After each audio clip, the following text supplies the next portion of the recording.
In today's video, I'm going to teach you how to create automation in ActiveCampaign. Let's start right from the main dashboard so you can follow along on your own screen. On the left-hand side, you'll see a vertical menu. Look for the option labeled Automations and click on it.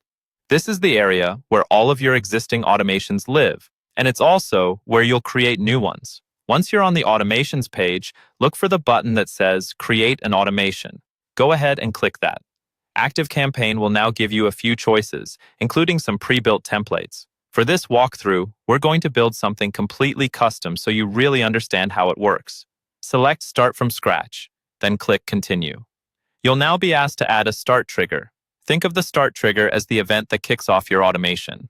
This could be when someone subscribes to a list, when a tag is added to a contact, or another action that matters in your workflow. Choose the trigger that makes the most sense for your goal. For example, if you want the automation to start whenever someone joins your newsletter, choose Subscribes to a list. If you use tags to segment contacts, you might choose Tag is added instead. Once you've selected your trigger and configured any options, click Add Start. You'll now see the automation canvas, which is basically a flowchart of your process. In the middle, under your start trigger, there's a small plus icon. Click that plus sign to add your first action. A menu will appear with different categories. Under Sending Options, you can choose Send an Email if you want your automation to deliver a message automatically. If you haven't created the email yet, ActiveCampaign will walk you through building or selecting it. Next, under Conditions and Workflow, you'll see tools that control timing and logic.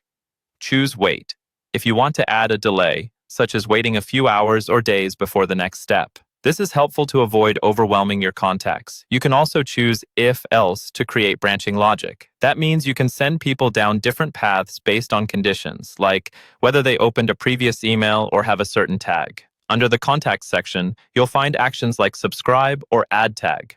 These are useful for moving contacts onto new lists or tagging them based on their behavior, which keeps your database organized and makes future targeting easier.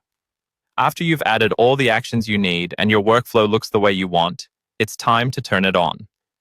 In the top right corner of the screen, you'll see a toggle labeled Active. Click that to switch your automation from inactive to active. Once it's active, any contact who meets the start trigger conditions will automatically enter and move through your automation.